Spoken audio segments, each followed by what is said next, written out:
बोलिए श्री प्राणनाथ प्यारे की, धाम के धनी की जयकरा। सब सुंदर साथ का घर ही रह जाता है, लाना भूल जाते हैं हर बार। अब तो निकल गया। चर्चा प्रारंभ होत है, सुनो साथ चित दे। भजुराज श्याम श्री प्राणनाथ, सखी जीवन हमारे। श्री महामति कहे साथ जी, भया चर्चा का बखत। अब तुम सुनियो चित दे, लाल आगे आए बैठे न तखत। लाल आगे आए बैठे न तखत।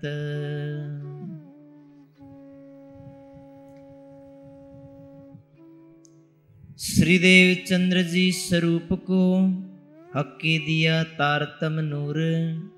तिनका विस्तार कयामते होएगा बड़ा मजकूर। मूल वेद कतेब की साहिदियाँ लिखी सबन। सुआए मिली सबई तही ताए मोमिन करे रोशन। बोलो श्री प्राणनाथ प्यारे की जय। धामधनी अक्षरातीत पर ब्रह्म सच्चिदानंद स्वरूप, जिनका पूर्ण आदेश आसबाई सखी लाल दास जी के धाम हृदय में विराजमान होकर के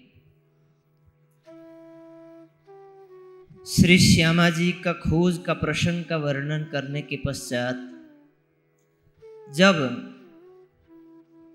देवचंद्र जी के हृदय में युगल स्वरूप एकत्रित हो जाते हैं श्यामा जी के हृदय में। गत प्रसंग में हमने श्रवण किया, श्यामा जी को 3 बार श्री राज जी ने साक्षात दर्शन दिए। कौन कहता है कि इस दुनिया में राज जी को नहीं पाया जा सकता, नहीं देखा जा सकता? इसके बाद भी बहुत लोग ऐसा कह देते हैं कि राज जी को यहां कहां देखा जा सकता है।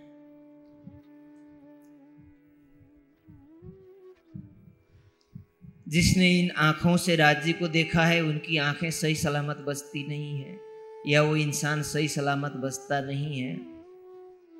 तो क्या ये सारी बीतक झूठी है?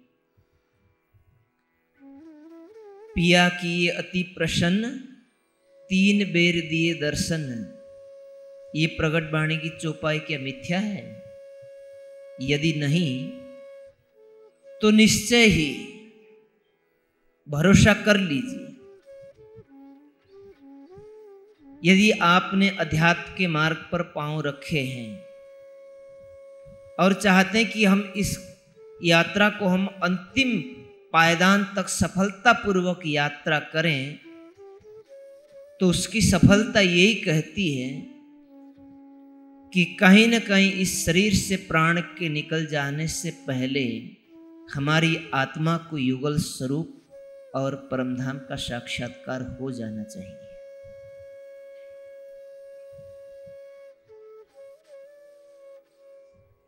प्रमाण 8 प्रकार के होते हैं।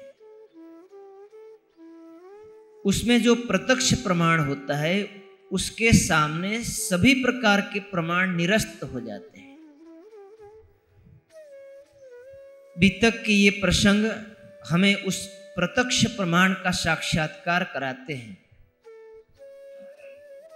श्याम जी के मंदिर में कांजी भट्ट भागवत की कथा सुना रहे हैं और देवचंद्र जी बैठ करके सुन रहे हैं।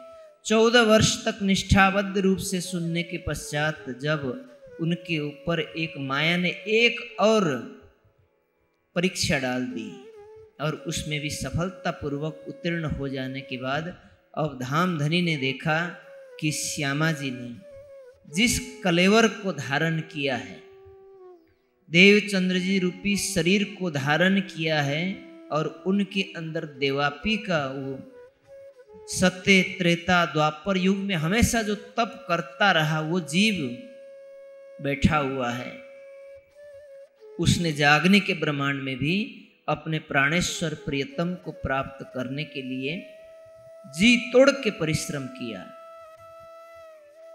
अब इस मोहसागर के अंदर पैदा हुआ जीव होते हुए भी उसके अंदर कोई भी ऐसी चीज बाकी नहीं है जिसके अंदर मोह माया का कोई लवलेश है।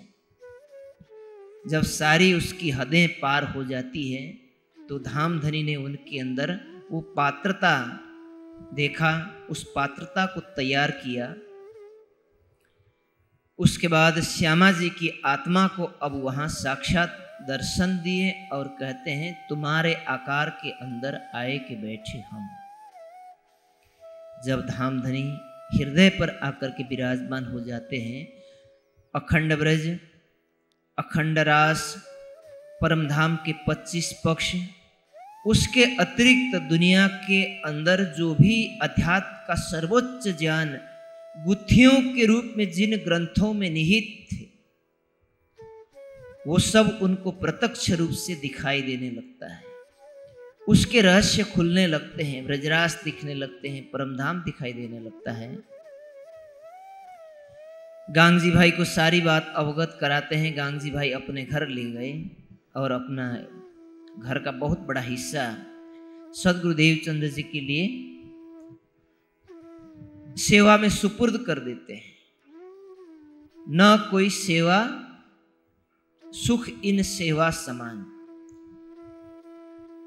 इस सेवा के समान दुनिया के अंदर दूसरा कोई सुख नहीं है जिसमें आपने अपनी आत्मा को जागृत करने के लिए, अन्य आत्माओं को जागृति के लिए तन से, मन से, धन से, बल से, बुद्धि से जिस प्रकार से आप सक्षम है जो सेवा की, उस सेवा की कोई तुलना नहीं है। लालदास जी ने बीतक में इस प्रसंग पर वर्णन किया।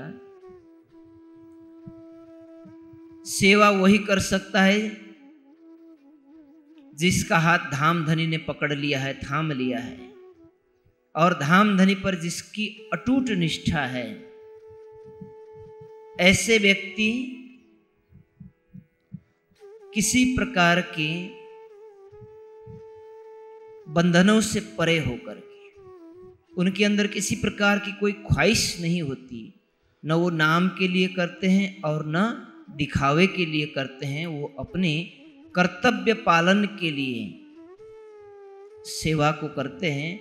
और उनकी सेवा का बखान यहाँ के शब्दों में नहीं, धामधनी कहते हैं जब परमधाम में हम जाएंगे तो उनकी सेवा का मूल्यांकन वहाँ होगा। गांगजी भाई ने वो सेवा की। सदगुरु देवचंद्र जी को अपने घर में बुलाए। देवचंद्र जी थे अब हृदय में युगल स्वरूप विराजमान हो जाने से वो सदगुरु धनिश्री देवचंद्र जी कहलाए। 14 वर्षों तक श्याम जी के मंदिर में कांजी भट्ट से जो निष्ठाबद्ध होकर के जिस भागवत कथा के श्रवण की, अनायास ही जब राज जी का दर्शन हुआ, दूसरे दिन से जब राज जी ने कह दिया कि अब तुम परमधाम की आत्माओं को बुला लेना, तुम्हारे जैसी 12,000 आत्माओं का आगमन हुआ है, अब तुम उनको बुला लो। तो कहते कि मैं कैसे पहचान लूं? कोई बात नहीं, तुम अपना अभियान शुरू कर लो, तुम्हारे पास उन आत्माओं को मैं भेजूंगा। अब जिसको खोजने के लिए उन्होंने 40 वर्ष लगा दिए और 14 वर्ष तक भागवत की कथा सुनी, उसके उपरांत धामधनी साक्षात आकर के उनको जो आदेश दिए वो करेंगे, या जो 14 वर्षों से या 40 वर्षों से कर रहे थे वो करेंगे? आप बताइए, आप क्या करोगे? भाई जिनको हम खोज रहे थे वो हमें मिले और उन्होंने हमें परिचित कराया, और हमने अपना जीवन जिनके लिए जिया और आगे के लिए समर्पित करना चाहते हैं, उनकी बात ना मानेंगे। दूसरे दिन से अब कांजी भट्ट के घर में श्याम जी के मंदिर में देवचंद्र जी कभी नहीं गए। ये गांगजी भाई के घर में बैठ करके अब चर्चा प्रवचन शुरू करते हैं। श्री देवचंद्र जी के स्वरूप को हक्के दिया तारतम नूर धाम धनी ने जब अखंड परम धाम का तारतम ज्ञान का बीज उनके हृदय में बोया। ये केवल शब्द ज्ञान था। उस समय तारतम वाणी का अवतरण नहीं हुआ, कोई ग्रंथ का अवतरण उस समय शुरू हुआ ही नहीं है। और देवचंद्र जी के अंदर बैठे राजी स्वयं चर्चा के रूप से या वार्ता के रूप से या किसी आडिका लीला के माध्यम से किसी न किसी रूप से आए हुए सुंदर साथ को प्रेरित कर रहे हैं और उनको ज्ञान दे रहे हैं। तिनका विस्तार कयामते होएगा बड़ा मजकूर। और इस तारतम ज्ञान का जो बीज यहाँ पर बोया, आगे चल करके कयामत के दिन में, कयामत किसको कहते हैं? कायम शब्द से कयामत बना है। कायम का अर्थ होता है अखंड, अविनाशी। परमधाम का ज्ञान इस संसार में जितना विस्तार रूप में फैलेगा और जितने जनमानस के हृदय में ये प्रकट हो करके दीपक के रूप में प्रज्वलित होने लगेगा, उस समय को कयामत का समय कहा गया। क्योंकि उस ज्ञान को सुनने के बाद जीव सृष्टि समुद्र, संपूर्ण जीव सृष्टि का उद्धार होगा। ईश्वरी सृष्टि और ब्रह्म सृष्टियों को अपने मूल घर की पहचान होगी और धनी का साक्षात्कार करेंगे, अपनी आत्मा का साक्षात्कार करेंगे। तो उस समय को कयामत का समय कहा। मूल वेद कतेव की साहिदियाँ लिखी सबन। वेद की मूल संहिताओं में कोई इस प्रकार की भविष्यवाणियां निहित नहीं है। उसमें वर्तमान सार्वभौमिक सार्वकालिक ज्ञान वेद में है, उसमें कोई भविष्यवाणी इत्यादि नहीं है। भविष्यवाणियाँ यदि आपको कहीं मिलेगी तो पौराणिक ग्रंथों में, माहेश्वर तंत्र, पुराण संहिता, अन्य साधु संतों की वाणी में या अन्य ग्रंथों में आपको मिल सकता है।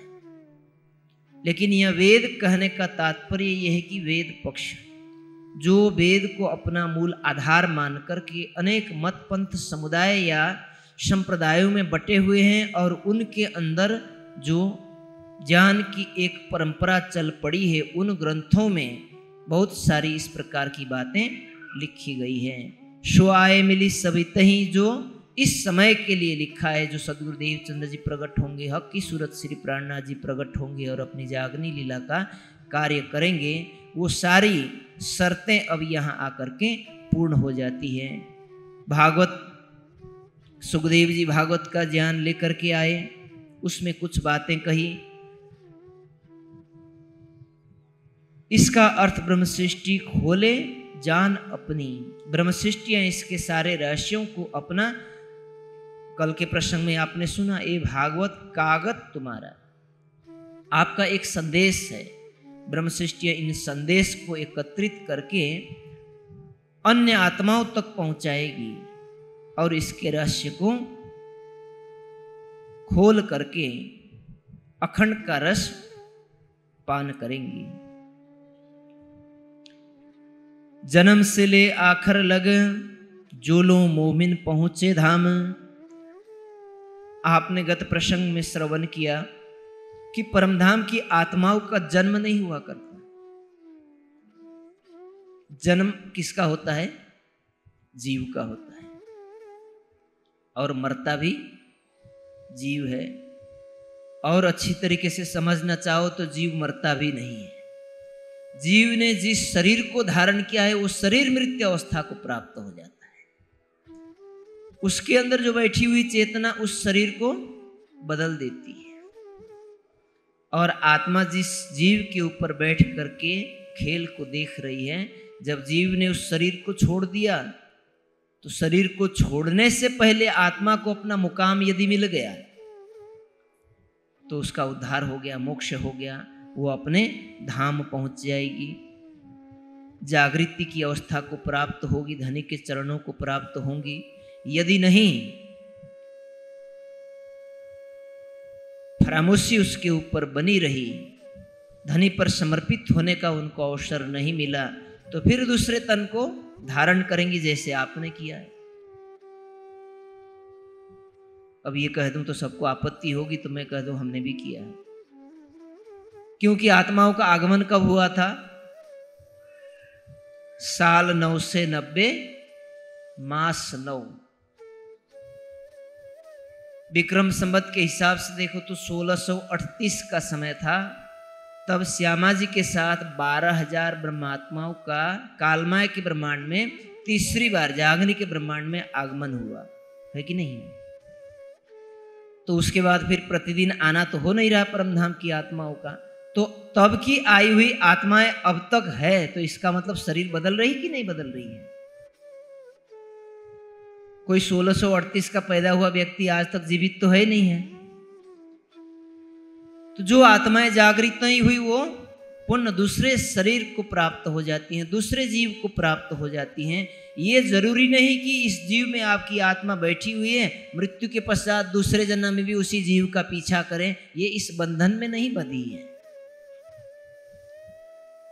जीव को पुनर्जन्म उसके कर्मों के आधार से बंधा हुआ है। आत्माओं का दूसरे शरीर को धारण करना मूल स्वरूप की इच्छा में निर्भर करता है कि मूल स्वरूप उसकी सुरता को किस पर डाल देंगे और कहाँ पहुंचाएंगे, कब उसकी जागनी लीला होगी, ये उनके हाथ में।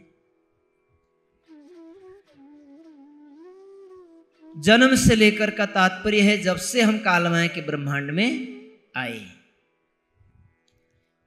जन्म से ले आखिर लगा जो लोग मोमिन पहुंचे धाम, जब तक ब्रह्म सृष्टियां अपने घर में वापस जाएंगी सो सारी हकीकत इनमें, इन ग्रंथों में सारी ब्रह्म सृष्टियों की ब्रह्म लीला कहीं न कहीं किसी रूप में, सांकेतिक रूप में वर्णन किया हुआ है। पूरे मनोरथ काम और इनकी सारी मनोकामनाओं को पूर्ण करके, माया की लीला को देखने की इच्छा पूर्ण करके अपने धाम में वापस ले चलेंगे। 120 बरस लो करी दज्जाल सो जोर। अब ये आत्माएं जो श्यामा जी के साथ जागनी ब्रह्मांड में अवतरित हुई हैं, 120 वर्षों तक दज्जाल के साथ। दज्जाल किसको कहते हैं? हमारे भाषा में, कुरान की भाषा में इसको दज्जाल लिखा है, कहा है माया को। तो इधर हिंदू पक्ष में, वेद पक्ष में इसको क्या कहते हैं? कलयुग कहते हैं। कलयुग का तात्पर्य क्या होता है? माया। माया भी युग को ही तो कलयुग कहते हैं ना। तो कलयुग का अर्थ होता है माया, अज्ञानता, भ्रम, संशय इत्यादि। तो ये सबके अंदर बैठ करके ब्रह्म सृष्टियों को बड़ा संघर्ष कराया और 120 वर्षों तक 1638 से लेकर के 120 वर्ष को जोड़ेंगे तो 1758 हो जाएगा। इस बीच में श्यामा जी ने 2 तन धारण किए। पहला तन सदगुरुदेव चंद्र जी का, दूसरा तन श्री मिराज जी का। इन दोनों तनों से लीला हुई। उसमें तारतम वाणी का ज्ञान अवतरण हुआ। इस अंतराल पर ब्रह्म सृष्टियों ने दोनों स्वरूपों के साथ मिलकर के अज्ञानता से, कलयुग से, माया से बड़ा संघर्ष किया और संघर्ष करके तारतम ज्ञान का विस्तार कर कई आत्माओं को परमधाम के सुख दिए। आप कल्पना कर सकते हैं, आपके गांव में यदि आप अकेले ही सुंदर साथ हैं, बाकी सब आपके ज्ञान को नहीं मानते, राज्य को नहीं जानते, परमधाम को नहीं जानते और उस पर निष्ठा नहीं है। आपके पास अलौकिक ज्ञान है। आप उस पूरे गांव में चाहे कितने बार भी ढिंढोरा पीटते रहिए, तारतम वाणी की चर्चा प्रवचन करवाइए, तारतम वाणी के पाठ करवाइए, माइक लगा करके प्रतिदिन उनकी टीकाओं को पढ़ करके सुनाते रहिए। कई लोग सुंदर साथ ऐसा करते हैं। एक बार मेरे साथ क्या हुआ जानते हैं? शुरुआत का समय था, ज्ञानपीठ से मुझे बीतक करने के लिए जाना था। मैं 3 दिन की यात्रा करके बड़ा थका मादा संध्या के समय जैसे ही पहुंचा सुंदर साथ के घर, तो उन्होंने मुझे ऐसा एक माइक्रोफोन थमा दिया। कहते हैं कि चलिए महाराज जी मंदिर में चलते हैं। मंदिर में पहुंच गए तो एक माइक्रोफोन थमा दिया। कहते हैं कि यहाँ आसपास में बहुत सारे सुंदर साथ हैं, बैठ करके प्रतिदिन चर्चा प्रवचन कुछ न कुछ सुनते हैं, हम श्रवण कराते हैं। आज आपकी पारी है, आप सुना दीजिए। मैंने कहा यहाँ तो कोई है नहीं, किसको सुनाऊंगा? पूरे गांव वाले सुनते हैं, शाम को घर के बाहर निकलते हैं और बैठ के सुनते हैं। और 1 घंटे का प्रवचन करवा दिया हमसे। हम केवल माइक के साथ बोल रहे थे और सामने कोई भी नहीं था।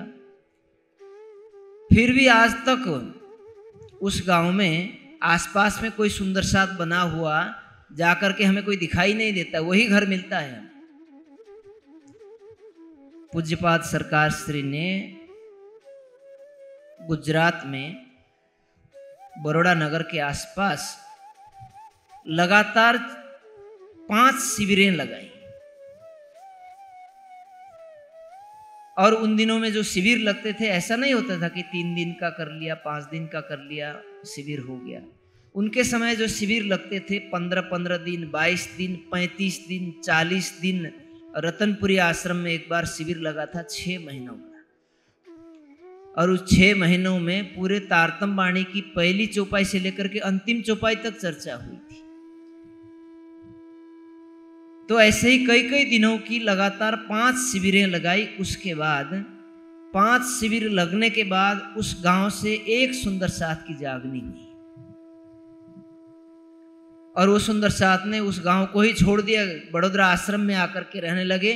सब लोग उनको काका काका बोला करते थे, उनका शरीर वहीं पूरा हुआ। ऐसे समय में अब देवचंद्र जी वहां उनके साथ जो सुंदर साथ ने मिल करके जो जागनी का प्रयास किया, जो माया के साथ संघर्ष किया, आप इन उदाहरणों को देख करके कल्पना कर सकते हैं। आज तो बहुत सारे सुंदर साथ हैं, बहुत सारी हमारे पास उपकरण हैं, रेलगाड़ियां हैं, बस गाड़ियां हैं, सड़कें बनी हुई है, हवाई जहाज है, पानी जहाज है। उस समय पानी जहाज नहीं हुआ करते थे। अब पता चलेगा कि पानी जहाज के नाम पे तो कुछ ऊपर से पाल बांध करके नीचे एक लकड़ी का वो हुआ करता था और हवा के वेग के अनुसार वो चला करता था। आश्रम है, मंदिर है, गांव गांव में जाएंगे सुंदर साथ मिल जाएंगे, रहने पीने खाने की सारी व्यवस्था हो जाती है। उन दिनों में कुछ भी नहीं होता। ऐसे समय में उन ब्रह्म आत्माओं ने जो कुर्बानी दी है, वो जब तक जागनी का ब्रह्मांड रहेगा, लालदास जी ने जिन सुंदर साथ के नाम लिखे हैं, वो अंत समय तक उनके नाम सुंदर साथ स्मरण करके अंतरात्मा को पवित्र करते रहेंगे। पहले लड़ाई मोहम्मद साहिब सो, फिर उनके यार, ता पीछे श्री देवचंद्र सो करी खबर परवरदिगार। ब्रजराज के बाद वो स्वरूप अरब में आया, वहाँ कुछ संघर्ष हुए धर्म के नाम पर।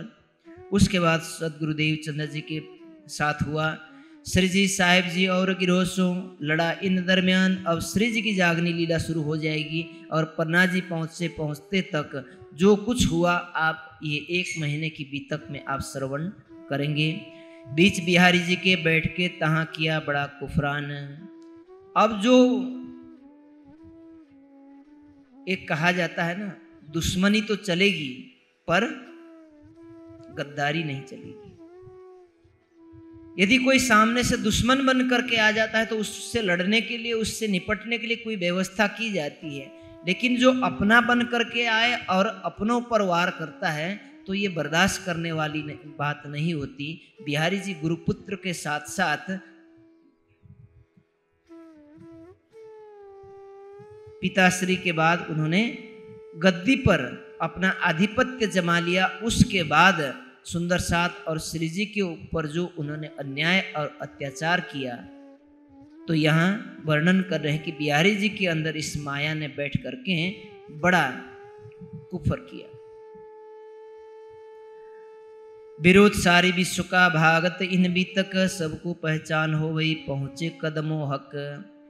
संपूर्ण विश्व के अंदर आज धर्म के नाम पर बहुत सारी लड़ाइयां हैं। घर में जाकर के देखेंगे, माता एक संप्रदाय को मानने वाली होगी, पिता दूसरे तरफ जाने वाला होगा, पुत्र पुत्रादि और तीसरे चौथे गुरु के पास जाने वाले होंगे। कोई ऐसे हैं, भाई तुम जहाँ जहाँ जाना चाहते हो जाओ, हम तो हमारी माया में मस्त रहेंगे, हमें किसी से कोई लेना देना नहीं है। कोई ऐसे नास्तिक भी हैं। तो 5 व्यक्ति होंगे, परिवार में 5 सदस्य होंगे, तो पांचों की विचारधाराएं अलग अलग होगी। तो जब एक घर में इस प्रकार की लड़ाई है तो पूरे विश्व ब्रह्मांड में न जाने, आज देखेंगे कि हिंदुओं के अंदर 1000 से ज्यादा संप्रदाय हैं और 1200 से ज्यादा लोगों की जातियां हो गई हैं, कोई इस जात का, कोई उस जात का, कोई इस पंथ का, कोई उस पंथ का। कई लोग अपने धर्म के नाम पर ही एक पंथ बना लेते हैं। तो इस प्रकार से अनेक बहुदेव इत्यादि पूजन की प्रवृत्तियों में हमारा हिंदू समाज विभाजित हुआ है। और इस सब को शांत करा करके हम सब एक वतन के अपनी आत्मा नहीं धोए। हमारे प्रियतम संपूर्ण मानव जाति का ही नहीं, संपूर्ण आत्माओं का एक प्रियतम कौन है, और संपूर्ण संसार शरीर किस प्रकार से नश्वरता को प्राप्त होने वाला है, इस प्रसंग को केवल दर्शाने वाला कोई एक ऐसा ज्ञान है तो ये तारतम्य ज्ञान है। और इसका ये बीतक क्या है? इस तारतम्य ज्ञान की रहनी का स्वरूप बीतक है। आप समझ नहीं पाए होंगे, समझाता हूं। बीतक में किसका वर्णन है? सदगुरुदेव चंद्र जी के समक्ष जिन सुंदर साथ ने अपनी जागनी लीला को आगे बढ़ाया, हक की सूरत श्री प्राणनाथ जी के साथ जिन्होंने जागनी लीला को आगे बढ़ाया और उनके निर्देशन में जिस प्रकार की दिनचर्या की, जिस प्रकार के जीवन जिए, वही तो बीतक है। इसके अतिरिक्त और कुछ है इसमें? यही बीतक है। तो ये बीतक क्या करने वाली है? विरोध सारी विश्व का भागत इन बीतक, सबके विरोध भावनाओं को समाप्त करके हमें एक झंडे के नीचे लाने वाली है। पहचान सबको हो वही पहुंचे, कदमों हक सबको धनी के चरणों में पहुंचाने वाली होगी। यदि ये बीतक की चर्चा कथा हमारे समाज में न होती तो हमारा सुंदर साथ बहुत नाम मात्र का कहीं मिलता। तारतम्य वाणी प्रकाशन में आई है तो कुछ ही वर्ष हुए, 50-60 वर्ष हुए होंगे। उससे पहले तारतम्य वाणी प्रकाशन में नहीं आई थी। मूल स्वरूप प्रतियां किसी को दर्शन करने को भी नहीं मिलते होंगे, और जो हस्तलिखित है पढ़ने को भी सबको समझ में नहीं आते होंगे। इतना कहाँ सबके पास उपलब्ध था। उसमें भी चौपाइयों के रूप में कोई टीकाएं नहीं थी, अब तो बहुत सारी टीकाएं हो गई हैं। तब तक सदगुरु के समय से, प्राणनाथ जी के समय से लेकर के अब तक, जब तक तारतम्य वाणी टीका नहीं हुई या प्रकाशन में नहीं आई थी, तब तक इस समाज को जीवित रखने की प्रक्रिया यही बीतक थी। इसको सुनाया जाता था और सुंदर साथ अपने निस्बत की पहचान करते रहे और जागने की एक लौ जलती रही।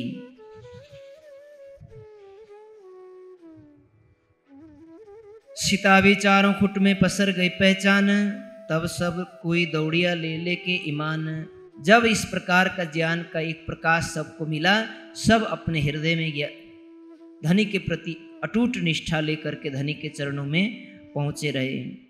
श्री देवचंद्र जी की स्वरूप की मूल जन्म की बीतक संवत 1638 से 1752 लोहक, विक्रम संवत 1638 से लेकर के 1752 तक देवचंद्र जी की बीतक क्यों कही?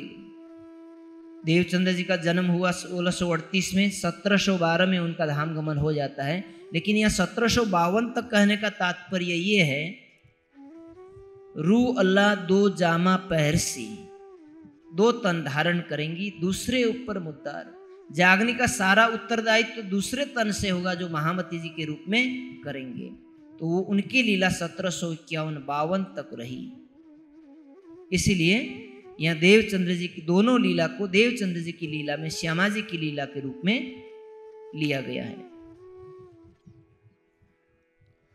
मसरक मगरब से दौड़ी आवत खलक, ताको नियत मापक दीदार पावत सबहक। मसरक और मगरब, संसार में मनुष्य का जन्म होता है। जन्म होने की प्रक्रिया सबकी एक जैसी है प्राकृतिक रूप से। जन्म होने के बाद उसको संस्कारित किया जाता है। संस्कारित करने के कारण कोई हिंदू कहलाता है, कोई मुस्लिम कहलाता है, कोई सिख होता है, कोई ईसाई होता है, कोई संप्रदाय में बंट जाते हैं, कोई बौद्धिस्ट हो जाते हैं, कोई शैवी हो जाते हैं, तो कोई वैष्णवी इत्यादि हो जाते हैं। सब अपने अपने अलग अलग अपनी पहचान हो जाती है तो वही इंसान। प्रक्रिया सब एक जैसी है सृष्टि की, लेकिन तो कोई हिंदू बना है तो कोई मुस्लिम बना, सिख बना, ईसाई बना, और उसको एक तरफा एक संस्कार दिया जाता है। ईसाई कहते हैं कि ये जो ईसा मसीह का दिया हुआ ज्ञान, उसके अतिरिक्त संसार में कोई दूसरा शास्त्र ही नहीं है। वेद पढ़ने वाले कहते हैं कि नहीं, पुराण कुछ नहीं है। पुराण पढ़ने वाले कहते हैं कि नहीं, ये बाकी अन्य ग्रंथों को पढ़ने की जरूरत नहीं है, पुराण में व्यास जी ने जो कुछ कह दिया वही सर्वोपरि है। सबकी अपनी अपनी निष्ठा बन जाती है।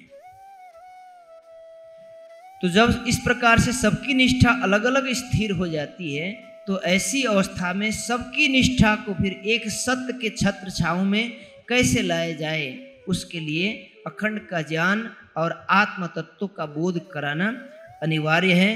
तो ये सभी संप्रदायों से एक जगह आकर के धनिक के चरणों में आत्मिक शांति को प्राप्त करने वाले जो होंगे, उनके लिए मशरक और मगरब, हिंदू, मुस्लिम, सिख, ईसाई, स्त्री पुरुष, संपूर्ण मानव जाति विभिन्नताओं से छोड़ करके एक धनिक के चरणों में आकर के एक मार्ग के अनुयायी होंगे, जिनका खान पान, रहन सहन और भजन कीर्तन एक जैसा होगा।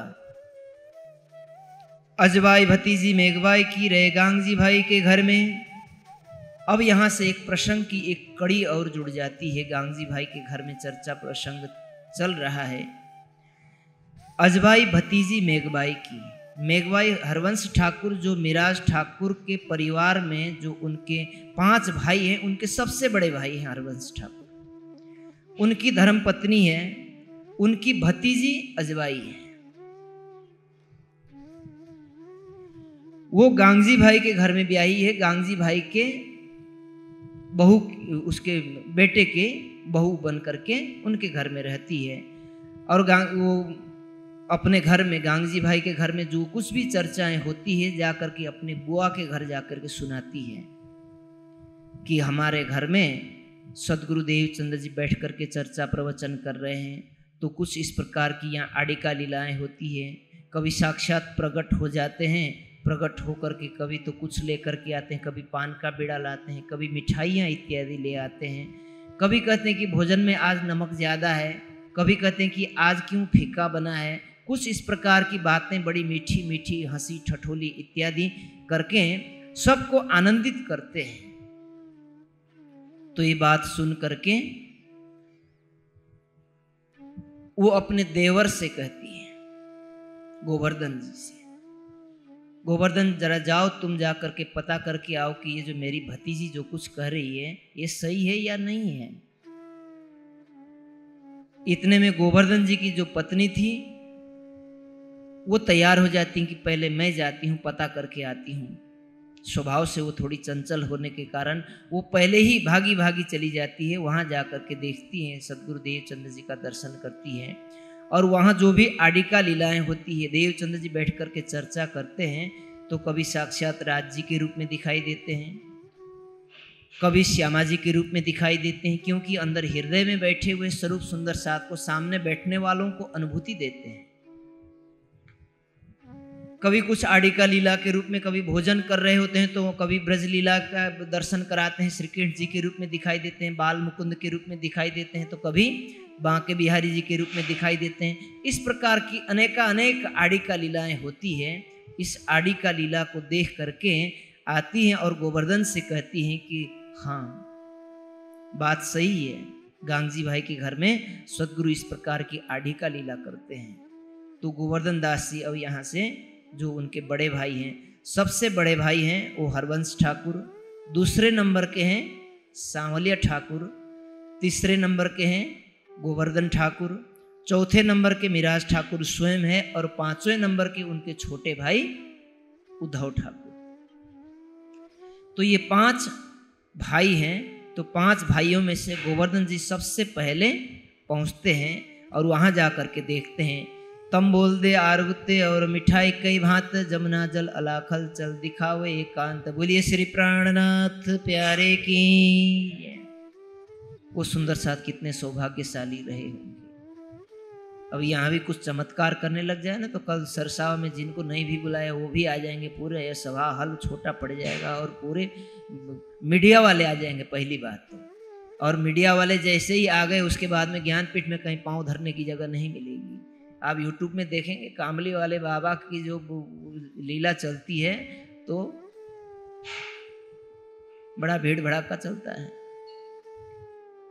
कहते कि एक काला कंबल उड़ा देते हैं, काला कंबल उड़ाने के बाद में उनके शरीर के अंगों को खींच तोड़ मरोड़ करने लगते हैं, तो वो 20 साल का जो रोगी होगा, कूंजा होगा, वो भी उठ करके दौड़ने लगता है, चलने नहीं लगता।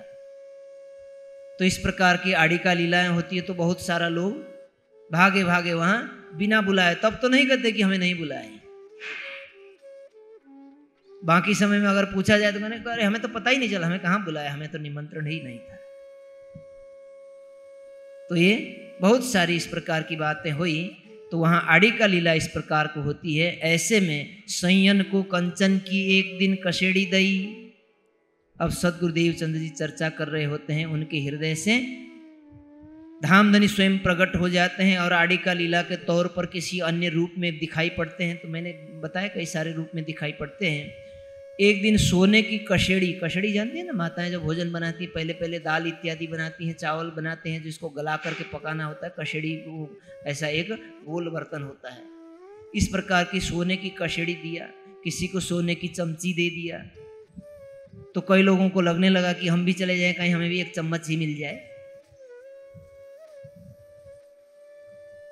बहुत लोग वहां आने लगे, बड़ी भीड़ होने लगी। कोई दिन कछु दे वही यूं करे नित्य शादी। इस प्रकार से नई नई प्रकार की खुशियां प्रतिदिन अब यहाँ पर होने लगी। और ये अजबाई नित्य प्रति ये जाकर के धनी इस प्रकार से प्रत्यक्ष रूप से दर्शन देते हैं। और जिन सुंदर साथ ने दर्शन किए बड़े सौभाग्यशाली हैं। आकर के बताती हैं हम तो नित्य देखत तुम हो करो दीदार, तुम भी जाकर के दर्शन कर लो, ऐसा सौभाग्य तुम्हें थोड़ी मिलेगा। इस प्रकार से संवत 1687 कार्तिक में ये मजकूर यहाँ से थी उदय भई, उदय मूल अंकुर। ये संवत 1687 का समय है, विक्रम संवत 1687 का है।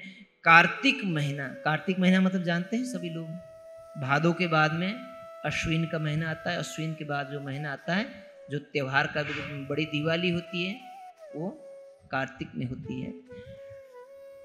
उस महीने की बात है। यहाँ से थी उदय भई उदय मूल अंकुर। अब यहाँ से इस समय से लेकर के विक्रम संवत 1687 में श्री मिराज जी के परिवार में तारतम ज्ञान का अंकुर फूटा। उस परिवार में भी ये तारतम ज्ञान का बीज इस प्रकार से पहुंचा आड़ी का लीला के माध्यम से। चुगली खाई कोतवाल सो एक कायस्थ के घर, जोरू मर्द बैठते है तुम क्यों न लेत खबर। कालमाय की बुद्धि अब यह सब के अंदर हावी होने लगी। जैसे ही गांगजी भाई के घर में सभी लोग जाने सुनने लगे, चर्चा वार्ता होने लगी, लोगों को बड़ी आपत्ति होने लगी। अब कोई बाजार लग जाए, कोई मेला लग जाए, उसमें उल्टे सीधे काम करें, दारू पिएं और लड़ें झगड़ें, उसमें किसी को कोई आपत्ति नहीं होगी। अगर कोई कथा सत्संग इत्यादि होने लग जाए तो लोगों को गांव में बड़ी आपत्ति होने लगती है और बड़े शिकायत करने लगते हैं। अब एक ने जाकर के चुगली कर दिया कि गांगजी भाई के घर में तो स्त्रियां भी, पुरुष भी और लड़कियां भी, जो जवान जवान स्त्री पुरुष हैं वो इकट्ठे होकर के बैठ जाते हैं। सब लोग आकर के बैठते हैं, रात को घर से आते हैं, निकलते हैं, पता नहीं क्या करते हैं, हम नहीं जानते, ऊपर वाला जाने। आग लगा दी और सिर किसके थोप दिया, ऊपर वाला जाने। कोतवाली में जाकर के चुगली लगा दिया कि इस प्रकार से हमें कुछ संदेह है उस घर में जो कुछ हो रहा है, आप जाकर के जरा एक बार जांच पड़ताल तो कर लो। जो चुगलखोर था वो कुछ दूर से जाकर के देखा था, वो देखो गांगजी भाई का घर वहां है, वो दीपक जल रहा है सांझ के समय, ताकि कोई दिखे ना, पता ना चले कि किसने चुगली कर दिया है। दिखा दिया और 2 चौकीदारों को यानी पुलिस वालों को वहां भेज दिया। क्या दिखा दिया सामने, गांगजी भाई के घर के निशान के रूप में एक दीपक जल रहा है, ये उनका घर है, उसके पीछे चले जाना। 2 चुगल दिखाए पीछे फिरा, ए चले जाए सामे दीपक, छे न आवे तिनका जहां लगे मन शक। अब धामधनी की कुछ ऐसी कृपा हुई, अगर ये दोनों चौकीदार वहां जाते और कुछ तंगी करते, परेशानी करते, तो अपनी सफाइयां देनी पड़ती। और एक ब्रह्मात्माओं का जमावड़ा होना शुरू ही हुआ है, और उसी समय भी अगर व्यविधान हो गया तो राज जी ने सोचा कि चलो इनको बचाना है। अब उन दोनों को जो दीपक दिखाई दे रहा था वो दीपक का दीपक दिखाई दिया, और कहीं का कहीं पहुंच गया। गांगजी भाई का घर तो रह गया, एक तरफ दीपक चला गया, दूसरी तरफ अब ये तो दीपक दिखा दिया था कि गांगजी भाई का घर यही है। वो चौकीदार जानते क्या थे कि गांगजी भाई कौन से होते हैं। दोनों उस दीपक का पीछा करते करते गए और दोनों जने बिछड़ गए एक दूसरे से। एक तो गया और बड़ी कुएं के पास चारों तरफ सारी रात परिक्रमा करता रहा, दीपक पास में ही नहीं आता। और दूसरा जो था उससे बिछुड़ करके गया और बहुत दूर जा करके दूसरी नगरी में पहुंचे, धरोल पहुंचा। जब सवेरे हुआ, जो पनिहारिनी, जो वहां की माताएं, गांव की स्त्रियां पानी भरने के लिए जा रही थी, उनसे पूछते हैं, कहते कि ये कौन सा गांव है? ये तो शायद मुझे ऐसा लगता है कि मैं तो अपने गांव से कहीं बाहर निकल आया हूं। तो उन पनिहारिनियों ने उनका बड़ा मजाक बनाया, एक दूसरे से हंसते हुए कहते कि अच्छा तुम अपना गांव नगर सोच रहे थे, तो मोहवड़ जी का नगर है, तुम कहीं अपना सोच रहे हो, समझ रहे हो इसको। तो वहां से बड़ा लज्जित होकर के, शर्मसार होकर के वापस लौटे, और इन दोनों के घर में लड़ाई बजनी शुरू हो गई। कहते कि भाई एक जाती है दूसरे के घर में, कहने के तेरे घर वालों के साथ तो मेरे भी गए थे, वो कहाँ गए, आज तक अभी तक आए नहीं, सवेरे तक आए नहीं। वो कहते हैं कि तुम्हारे तो लेने के लिए आए थे हमारे घर में, दोनों जने मिल के गए थे, क्या पता, मैं समझ रही हूँ कि तुम्हें पता है। एक दूसरे के ऊपर शंका करने लगी, शायद ये नहीं बता रही, हमें सही नहीं बता रही हैं। इस प्रकार से आपस में लड़ाई होते होते ये दोनों जने आप अपने घर पहुंच जाते हैं, और जो उनके प्रमुख, जिनको जाकर के अपनी रिपोर्ट देनी हो, वहां जाकर के कहते हैं कि जिस चुगलखोर ने हमें वहां भेजा है, दोबारा आए मिले तो हम इसकी गर्दन काट देंगे। गर्दन मार होता है। ऐसी जगह बताई इन्होंने कि हम तो मरते मरते बच गए। एक तो कुएं के ऊपर चारों तरफ घूमता रहा, और दूसरा दूसरे नगर में पहुंच गया। तो इसकी नियत में कुछ अवश्य हमें खोट लगा, इसीलिए अब दोबारा कभी आए तो हम इसको जिंदा नहीं छोड़ेंगे। धामधनी की कुछ ऐसी कृपा हुई कि ब्रह्मात्माओं को वहां कुछ भी नहीं हुआ। संवत 1675 भादव सुदी 14 नाम, प्रथम जाम और 12 रवि प्रगटे धनी श्रीधाम। विक्रम संवत 1675 भादव शुक्ल पक्ष 14 का दिन था। प्रथम जाम, दिन का प्रथम प्रहर, 6 से 9 बजे का सवेरे का जो समय होता है उसको कहते हैं प्रथम प्रहर। प्रथम जाम और 12 रवि, रविवार का दिन था। प्रगटे धनी श्रीधाम, अब यहाँ पर श्री मिराज जी का जन्म हुआ। लेकिन लालदास जी लिख रहे हैं तो वहाँ क्यों लिखेंगे भाई, जिस स्वरूप को धामधनी के रूप में प्रकट करना है, पहचान कराना है, और ये बीतक लिखी जा रही है श्री जी के अंतर्धान के बाद में, तो लालदास जी धामधनी तो लिखेंगे, क्योंकि जिन्होंने अपने पूरे जीवन श्री जी को किस रूप में सेवा किया, धामधनी के रूप में पहचान करके सेवा की है, तो आज लिखेंगे तो ये थोड़ी लिखेंगे कि मिराज जी का जन्म हुआ था। आज आप कहोगे स्वामी जी का जन्म दिवस मनाओगे या किसी महापुरुष परमहंस का जन्म दिवस मनाओगे, तो कहेंगे कि हम परमहंस जी का जन्म दिवस मना रहे हैं, उनका नाम तो नहीं बताओगे ना। इस आधार पर यहाँ एक श्रद्धा का प्रतीक प्रस्तुत करते हुए लालदास जी महाराज लिखते हैं कि धामधनी स्वयं वहां प्रकट हो गए। लेकिन उस समय धामधनी कहाँ पर विराजमान है? देवचंद्र जी के हृदय में बैठ करके जागनी लीला अभी कर रहे हैं। हलार देश पुरी नौतन उदरबाई धन, हलार देश नौतनपुरी, धनबाई उनकी माता श्री केशव ठाकुर उनका पिता कहिए, जहाँ श्री राज प्रकटन, जहाँ मिराज ठाकुर का जन्म हुआ, उनके हृदय में परमधाम की इंद्रावती बाई की सखी उत्पन्न हुई। उनके हृदय में साक्षात धामधनी विराजमान होंगे। जब श्यामा जी के हृदय में बैठे हुए 1712 के उपरांत युगल स्वरूप उनके हृदय में बैठेंगे तो उनको साक्षात जागने के ब्रह्मांड में धाम धनी या प्राणनाथ करके पुकारा जाएगा। तहाँ कह रहे हैं प्रगटे तहाँ श्री राज प्रगटन, वहाँ धाम धनी का आसन प्रकट हुआ। सब भाई भेले रहते श्यामल जी तन में सिरदार। अब जो सबसे बड़े भाई हैं वो तो हरिवंश ठाकुर हैं, लेकिन वो अपने घर छोड़ करके कपैया जा करके बैठ गए। तो अब जो जितने जो 4 भाई बचे हैं उनमें से सबसे बड़े कौन बचे? श्यामल जी जो सबसे बड़े घर में बचे, और उनसे छोटे गोवर्धन जी थे, और तीसरे नंबर में जो बचे थे वो मिराज ठाकुर, और चौथे नंबर के उद्धव ठाकुर। श्रीदेव चंद्र जी पुरी नौतन आए यहाँ बसत, सेवा गोवर्धन करे पहुंचा नजीक बखत कयामत। और देवचंद्र जी के पास पहुंच करके गोवर्धन जी ने जा करके सदगुरु देवचंद्र जी के चरणों में शीश झुकाए, तारतम ज्ञान प्राप्त किया, और उन्होंने लगभग 20-25 वर्ष की आयु जब तक हो तब तक धनी की सेवा की। उसके उपरांत उनका जल्दी ही धाम गमन हो जाता है। मेरे ख्याल में 10-12 वर्ष तक सदगुरु के साथ उनको रहने का अवसर मिला, उसके बाद उनका जल्दी धाम गमन हो जाता है।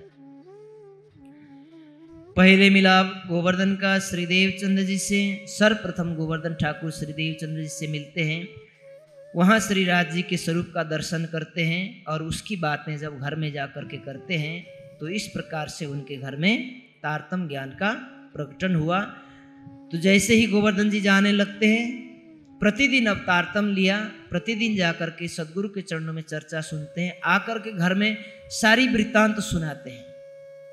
आप भी अपने घर में जाकर के किसी को, अपने बाल बच्चों को, अपने परिवार में जो नहीं आए हैं बीतक की कुछ चर्चाएं करते हैं कि नहीं करते? करते हैं। अच्छा करते हैं, अच्छा नहीं करते हैं, कुछ समीक्षा करते हैं। आज का प्रसंग बहुत अच्छा लगा, आज ये बताया, आज वो बताया, है ना, कुछ ना कुछ तो होती है। तो इसी प्रकार से गोवर्धन जी भी जा करके अपने घर में सुनाते हैं। तो अब जो मिराज ठाकुर जो उनके छोटे भाई हैं वो सुन करके बड़े ललचाते हैं। कईयों को जबरन सिर में थोपना पड़ता है, सुनाना पड़ता है, और कईयों को, कई होते हैं ना जबरन सुनाने पर भी नहीं सुनते, तो लगता है कि इनको बड़ा कठोर शब्दों में कहा जाए कि तेरा भाग्य अच्छा नहीं है, कह देते हैं अबके न तबके। हाँ, अबके तबके सुना आपने कभी? अबके तबके किसको कहते हैं? भाई जिसने तब तपस्या की हो उसका फल आज मिल रहा है, जो गुरु के चरणों में पहुंचे, अच्छा ज्ञान मिला, भक्ति विवेक वैराग के मार्ग पर चल पड़ता है, तो लगता है कि ये अब उसको अच्छे कर्मों का फल रहा है, वो अबके। और जिन्होंने पहले करके उसका फल आज मिल रहा है वो तबके, और न कभी पहले किया न आज कर रहे हैं वो न अबके न तबके। उन पर चाहे कितना भी थोप लो कोई फर्क ही नहीं पड़ना। लेकिन यहाँ श्री मिराज जी सुन करके बड़ा ललचाते हैं। गोवर्धन जी जब जाते हैं उनके पीछे लग पड़ते हैं, कहते कि भैया मुझे भी ले चलिए, मुझे भी ले चलिए, मुझे भी सदगुरु के पास जाना है, उनके दर्शन करने, आड़िका लीला उनकी देखनी है, उनकी चर्चा सुननी है, मुझे भी आत्मा जागृति करनी है। इस प्रकार से तो जबरन हाथ छुड़ा करके एक दिन पीछे भागे बहुत दूर तक, उनका हाथ छुड़ाते हैं, कहते कि नहीं तुम अभी छोटे हो, वहां जाकर के तुम उत्पात करोगे, कुछ ना कुछ करोगे, सदगुरु मुझे कहेंगे कि तुम छोटे बच्चों को लेकर के आए हो, यहाँ बेविधान हो रहा है कथा में, कल पूछ करके आता हूँ तभी ले जाऊंगा। किसी प्रकार से हाथ छुड़वा करके चले जाते हैं। और दूसरे दिन जब जाकर के सदगुरु से पूछते हैं कि सदगुरु महाराज यदि आपकी अनुमति हो तो मेरा जो छोटा भाई है वो मिराज ठाकुर है, कल भी बड़ा पीछा करते हुए आधे रास्ते तक आ गया था, वो आपके दर्शन करने के लिए बड़ा लालायित रहता है। तब आज ज्यादा श्री देव चंद्र जी ने ले आओ बुलाए श्री महाराज, बोलो श्री प्राणनाथ प्यारे की। मिराज का नाम सुनते ही सदगुरु बड़े प्रसन्न हो जाते हैं और कहते हैं कि नहीं गोवर्धन तुम जल्दी उनको लेकर के आओ, तुमने उनको लौटाना नहीं चाहिए था, साथ ले आते, चलो कल जरूर लेकर के आना। बाल वयवस्था आवत सो होवे पूर्ण काज। बाल्य अवस्था में ही जिस ज्ञान की प्राप्ति हो जाती है, बच्चों का शरीर कहा जाता है ना कि ये एक मिट्टी का घड़ा जैसा होता है, कच्ची मिट्टी का जैसा होता है। आप उसको जैसा बनाना चाहो, आतंकवादियों को तैयार कराया जाता है ना, उनको बचपन से ही लेकर के उनके अंदर इस प्रकार की क्रूरता भर दी जाती है। परिणाम क्या होता है, वो अपने शरीर में बम बांध करके कूदने को तैयार हो जाते हैं, तब भी कहते हैं कि हम जन्नत को प्राप्त हो जाएंगे। तो बचपन से ही जिसको भक्ति के मार्ग पर लगा दिया जाता है, उसका यदि अंकुर हो तो वो उसी के अनुसार फल देने वाला होगा। तो यहाँ उदाहरण देते हैं, ध्रुव को भगवान चरण भगवान को भयो 5 वर्ष में प्राप्त। ध्रुव को 5 वर्ष की उम्र में भगवान के चरण कमल प्राप्त हुए थे, तो तुम जल्दी उनको लेकर के आना। तिस्वास्ते श्रीमिराज को आवन देव तुम इत। तब गोवर्धन जी साथ में लेकर के जाते हैं। तब आए चरणों लगे, सिर पर धरे हाथ, बोलिए श्री प्राणनाथ। अब मिराज ठाकुर जिनके अंदर परम धाम की इंद्रावती बाई की वासना है, सुंदर बाई के साथ दोनों आत्माओं का यह मिलन होता है सर्वप्रथम बार, और उनके अंदर धामधनी विराजमान है। और धामधनी ने जैसे उनको देखा, समझ गए कि जागनी लीला की दूसरी कड़ी यही है। इनके अंदर बैठ करके जागनी लीला करना है, और भविष्य में जाकर के यही निष्कलंक बुद्ध स्वरूप के रूप में प्रकट होंगे। तारतम वाणी का संपूर्ण ज्ञान इनके तन से अवतरण होना है, और इनके हृदय में ही मुझे जाकर के बैठना है।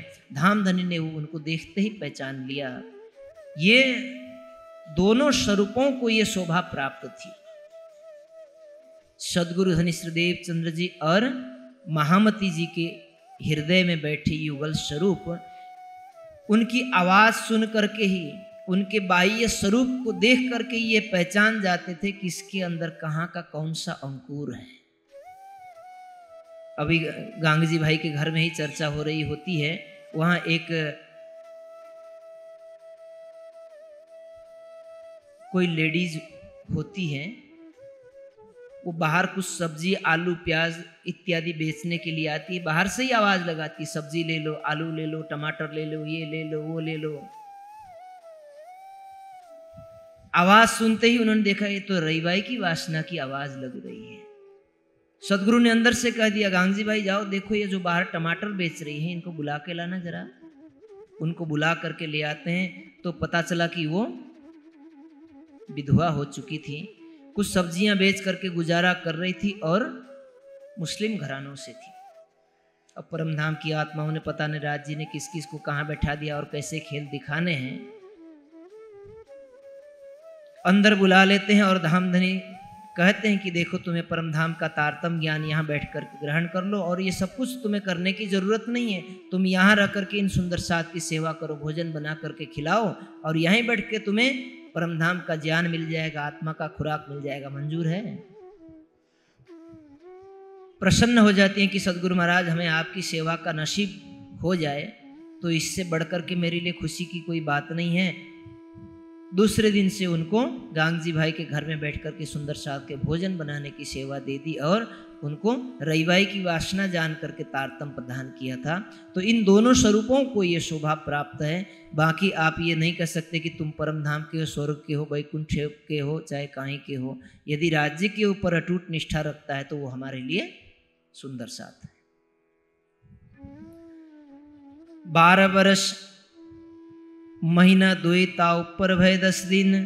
तब श्रीदेव चंद्र जी सो मिले ऊपर उन पहचाने मोमिन। जैसे ही देव चंद्र जी के पास पहुंचे मिराज जी, उन्होंने परमधाम की इंद्रावती की आत्मा की पहचान की, और ये उनसे मिलने की इच्छा उनसे 10 दिन इससे पहले ही, पूर्व से ही उनके हृदय में थी, जबकि इनके बड़े भाई इनको ले नहीं जा रहे थे। अब सदगुरु ने उनको आदेश दिया। आय के चरणों लगे तभई दई निद, तत्खिन हृदय मिने आय के बैठी जागृत बुद्ध। जैसे ही मिराज जी आए, सदगुरु के चरणों में लगे, तत्खिन हृदय मिने आय बैठी जागृत बुद्ध। तभी तारतम ज्ञान प्रदान किया, और उनके हृदय में जागृत बुद्धि आकर के विराजमान हो गई। सुंदर साथ के अंदर जागृत बुद्धि है कि नहीं है? कोई बताइए तो। हमारे अंदर जागृत बुद्धि है कि नहीं है? मुझे जहां तक समझ में आया है, हमारे पास जागृत बुद्धि का ज्ञान है। जागृत बुद्धि जिसके अंदर बैठ जाती है ना, वो एक दृष्टि है। वो दृष्टि सत और असत को पूर्ण रूप से तुरंत ही दूध और पानी की भांति अलग कर देती है। जैसे सदगुरु श्री देवचंद्र जी सबको पहचानते थे कि किसके अंदर क्या अंकुर है, महामती जी सबको पहचानती थी, ऐसे ही जागृत बुद्धि अब इंद्रावती जी के हृदय पर बैठ गई। हम जागृत बुद्धि को सुनते हैं, पढ़ते हैं, लेकिन वो जागृत बुद्धि का स्वरूप उनके हृदय में बैठ गया। जिन ग्रंथों को पढ़ करके हम समझने की कोशिश करते हैं, जागृत बुद्धि जहाँ बैठ जाती है उसको स्वयं समझ में आने लगती है। इतना अंतर है। शकुंडल सकुमार ढूंढन को एकांत में हुए सुनाई बात, मूल स्वरूप इनके हंसत है, वो खेल में है अपनी जात। परमधाम की 4 विशेष आत्माओं की जागनी ब्रह्मांड में बड़ी भूमिका रहेगी। सुंदरबाई, इंद्रावती, शाकुंडल और शकुमार। सुंदरबाई श्यामा जी के रूप में, देवचंद्र जी के रूप में लीला कर रही हैं। इंद्रावती जी के रूप में, हक्की सूरत श्री प्राणनाथ जी के रूप में इंद्रावती जी की आत्मा लीला कर रही है। ये तो वर्तमान में इनकी लीला चल रही है। अंतिम समय में जाकर के शकुंडल और शकुमार, इनकी भी बड़ी जागनी लीला चलेगी। जब इनका मिलन होगा तो लैल मिठ होशी फजर, इस जागनी ब्रह्मांड का समापन होगा और सभी आत्माओं को अपने मूल तन में वापस लौटने का समय आएगा। तो उन दोनों आत्माओं को ढूंढना है कि शकुंडल और शकुमार, इनका मूल तन परमधाम में हंस रहा है, जैसे कि संसार में इनको अनंत वैभव प्राप्त है। किसी प्रकार से किसी के दबाव में इनको रहना नहीं है। जैसे सबके ऊपर शासन कर रहे हैं, उसका एक आनंद इनकी परात्म के चेहरे में, उसकी परछाई झलक रही है। इनकी जागनी भी करना है। इस विषय पर भी सदगुरुदेव चंद्र जी ने श्री मिराज ठाकुर को समझाया। खोज बाई यवन को कई रही वासना जान। अभी आपने प्रसंग सुना, वो खोजी बाई जिनका नाम था, उनकी जो सब्जियां बेच रही थी, रईबाई की वासना जान करके उनको तारतम प्रदान किया। हम तो इन कुरान को बहुत किया पढ़न, पर जाहिरी लोग जो हमको न देवे लेवन। कुरान में भी कुछ हमारी बातें लिखी हुई हैं। जब तीसरे दिन की लीला में मोहम्मद साहब के रूप में जो लीला हुई, उन्होंने कुछ अर्शे अजीम की बात और कयामत में होने वाली सारी बात संकेत के रूप में कहा है। मैंने पढ़ने की कोशिश तो की है, परंतु संसारिक जाहिरी लोगों ने इसको हमें पढ़ने लेने नहीं दिया। लेकिन आगे चल कर के ये लीला सब तुमसे होने वाली है, ये संकेत कर दिया। और इशारते कई धाम की सो सुन के ग्रह लई सब, बीज मंत्र इन लीला को सो पायो उस बखत। अब जागनी लीला का बीज मात्र उनके हृदय में बोया गया और कुछ संकेत कर दिया गया। इस प्रकार से नित्य प्रति चर्चा होती है। दोनों भाई मिल करके सदगुरु के चरणों में आते हैं, अपने घर में भी जाते हैं। अब इनकी मित्रता और ज़्यादा बढ़ गई।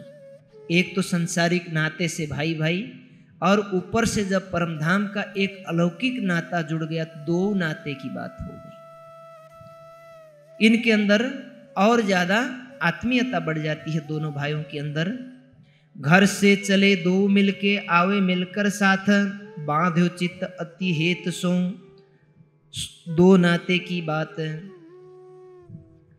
तो एक दिन आए घर में बड़ा भाई करत स्नान। अब एक दिन गांगजी भाई के घर से चर्चा सुन करके अपने घर में वापस आ रहे थे। बड़े भाई सांवलिया ठाकुर स्नान कर रहे हैं। उस दिन बड़े गुस्से में आए हैं। आकर के देखते हैं कि घर में बहुत सारा काम बाकी पड़ा हुआ है, ये भी मुझे ही करना, वो भी मुझे करना। ये दोनों भाई प्रतिदिन गांगजी भाई के घर जाते हैं और वहाँ से वापस आते हैं। इनका तो कोई घर में काम बचा नहीं। माता के साथ बहुत बिगड़ जाते हैं बड़े भाई। कहते हैं कि ये दोनों भाई आएंगे तो आज। जब ये दोनों भाई आए तो इनको कुछ कह दिया। अब बड़े घरानों के होने के कारण नगर में उनकी अच्छी तुत्ती बोलती थी, इसलिए अपने भाइयों को कह दिया तो कोई बात नहीं। उन्होंने कहते कि तुम बड़े प्रतिदिन गांगजी भाई के घर जाते हो, तुम किसके यहाँ क्या करने जाते हो? तो कहते कि हम तो सदगुरु की चर्चा सुनने जाते हैं। तुम्हारे सदगुरु को, गांगजी भाई को, दोनों को हम नगर से निकाल देंगे। अब ये उनको बर्दाश्त नहीं हुआ। हमें कह देते कोई बात नहीं थी, लेकिन आपने हमारे सदगुरु को, हम जिस रूप में उनको पहचानते हैं, उनकी सेवा करते हैं, वो कोई एक छोटी मोटी हस्ती नहीं है, कोई एक सामान्य इंसान नहीं है, कोई हमारा एक सामान्य गुरु नहीं है। तुमने इतनी बड़ी बात कह दी कि क्या तुम ऊंचे घराने के हो, तो इसका मतलब ये है कि तुम किसी को कुछ नहीं समझते।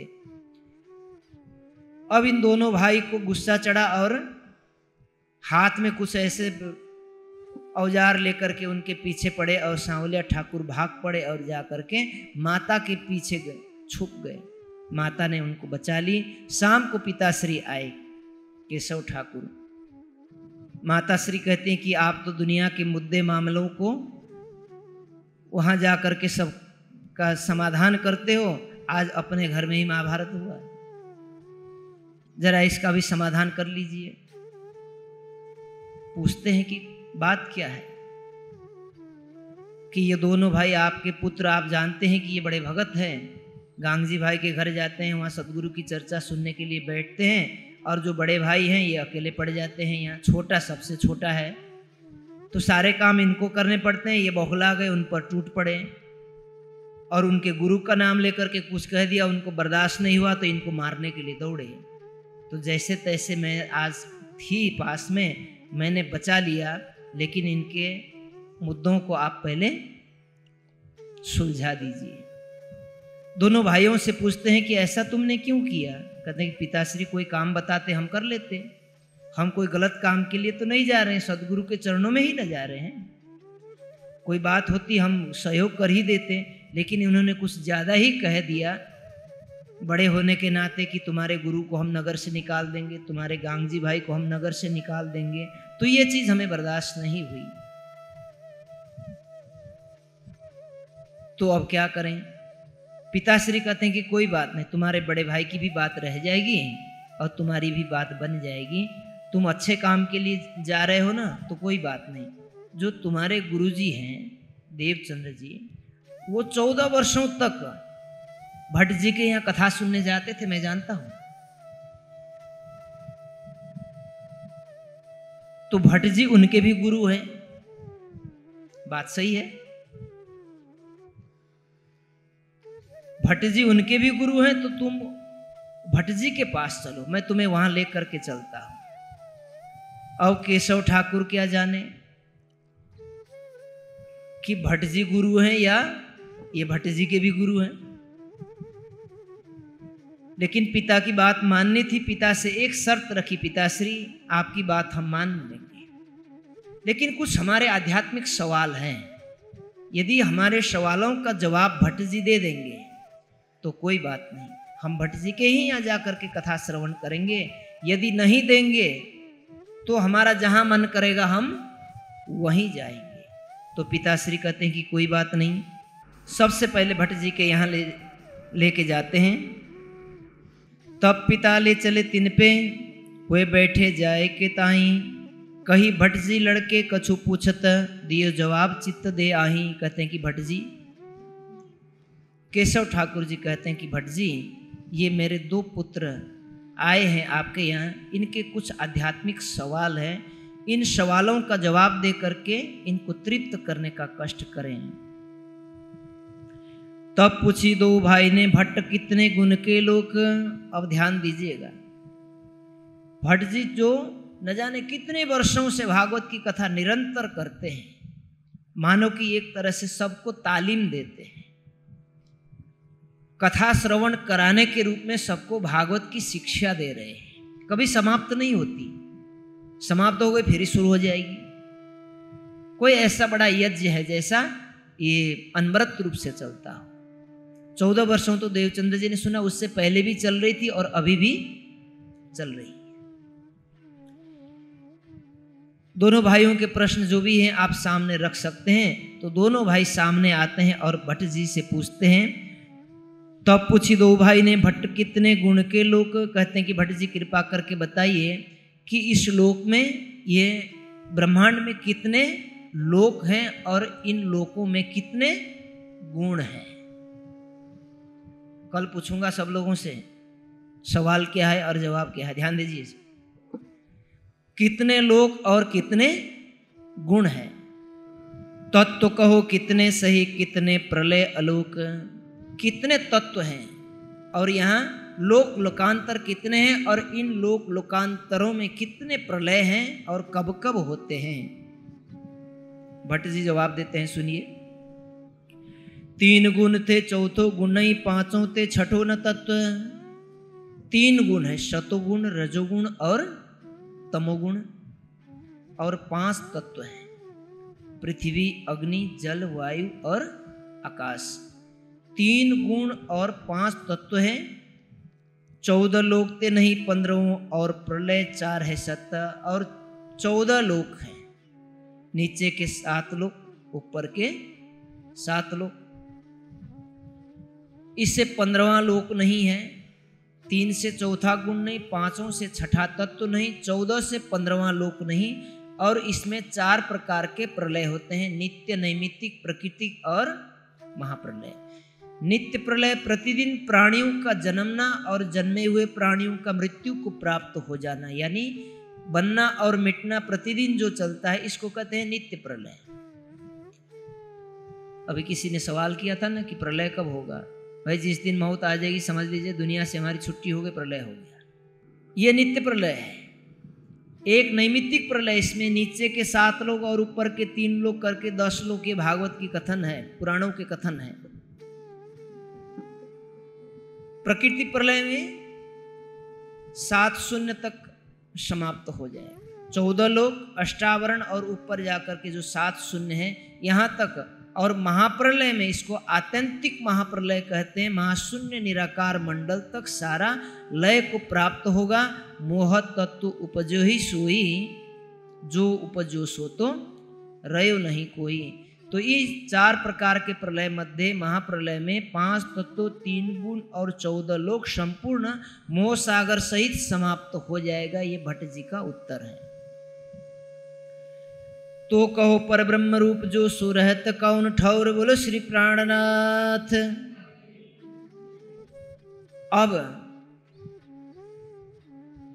गोवर्धन ठाकुर और मिराज ठाकुर दोनों मिलकर के भट्ट जी से प्रश्न पूछते हैं कि भट्ट जी, हमारा दूसरा प्रश्न ये है, जब आपने कहा 5 तत्व, 3 गुण और 14 लोक चौथे प्रकार के प्रलय यानी महाप्रलय में सारा समाप्त हो जाएगा, जब कुछ नहीं रहेगा, और आपने कहा चौथा तत्व नहीं, छठा तत्व नहीं, चौथा गुण नहीं, 15वां लोक नहीं, तो जब ये प्रलय हो जाएगा, इस प्रलय में तो सारा ही कुछ नष्ट हो जाएगा। तो बताइए, परब्रह्म का स्वरूप है, उनका धाम है, उनकी लीला है, उनका स्वरूप है, वो कहाँ विद्यमान है। तो कहो परब्रह्म रूप जो सो रहत कौन ठौर, कहाँ रहेगा।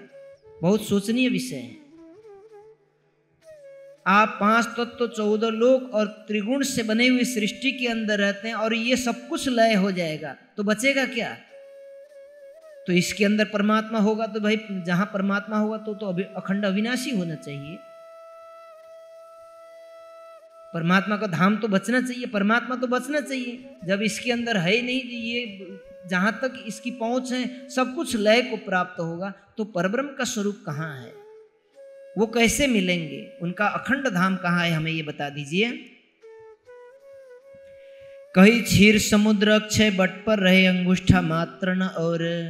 अब भट्ट जी क्या कहते हैं, सुनो सुनो, उसका जवाब मैं दे रहा हूं। जब महाप्रलय होगा ना, तो उस समय क्षीर सागर पर एक अक्षय बट का वृक्ष है। अक्षय मतलब अविनाशी, और उस अक्षय बट के ऊपर एक अंगुष्ठा मात्र रूप धारण करके परमात्मा वहां रहते हैं। तब परमात्मा का स्वरूप वहां है। अब सवाल आगे पूछते हैं, चौथे गुण तुम न कहो, छठो न कहो तत्व। 3 गुण से चौथा गुण नहीं है, 5 से छठा तत्व नहीं है, और 14 से 15वां लोक नहीं है, और ये सब कुछ लय में प्राप्त होने वाला है। तो बताइए कि क्षीर समुद्र किस लोक में रहता है,